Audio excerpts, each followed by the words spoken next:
Au cours de cette matinale, nous verrons... Thomas! Quoi? Hey Thomas! T'as vu les Chinois, ils sont passés à l'offensive avec l'IA. Enfin, j'ai envie de dire. Si la Chine se faisait plutôt secrète jusqu'à maintenant sur ce marché, ce qui vient d'en sortir a provoqué une véritable onde de choc. Oh oui, raconte. Alors, ça s'appelle DeepSeek, en gros, c'est le chat GPT chinois. L'interface est similaire à celle de Chatbot d'OpenAI, et c'est un outil d'IA génératif gratuit. C'est ça ton onde de choc? Oh bah je suis déçu.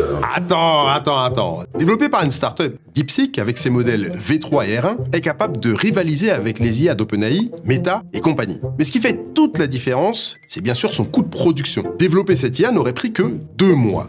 Surtout, l'entraînement du modèle, phase très consommatrice en cash, n'aurait coûté que 5,6 millions d'euros. Soit pour R1, une somme 50 fois inférieure à celle des modèles américains. Ah, j'y crois pas à ton histoire, c'est pas possible ça. Bon, il faudra évidemment enquêter plus longuement pour savoir si les chiffres communiqués par l'entreprise sont réels. Mais DeepSeek utilise une technique différente des modèles américains. Appelée Mixture of Experts, MOE, cette méthode permet à l'IA de ne pas déployer toute sa puissance de calcul dans chaque instance, mais uniquement un usage pertinent pour la tâche en cours. J'ai rien compris. Bon, en gros, imagine que tu es dans une épreuve de tir en équipe. Là où ChatGPT va envoyer toute son équipe, y compris les nuls, DeepSeek sait qui sont les meilleurs tireurs et les utilise uniquement à bon escient. Ah, là c'est plus clair. Bon, d'une part, ça coûte moins cher, hein, pas besoin d'une armée de supercalculateurs ni de quantité démesurée d'eau et d'électricité. Mais surtout, ça a un impact énergétique moins important. Oh bah il serait temps vu ce que ça consomme ce bazar. Ah, tu prêches un convaincu, hein. Si on revient à DeepSeek, tous ces critères ont suffi à affoler la bourse américaine. Pourtant, l'application n'a que 3 millions de téléchargements, mais ça n'empêche pas Nvidia de subir une chute historique de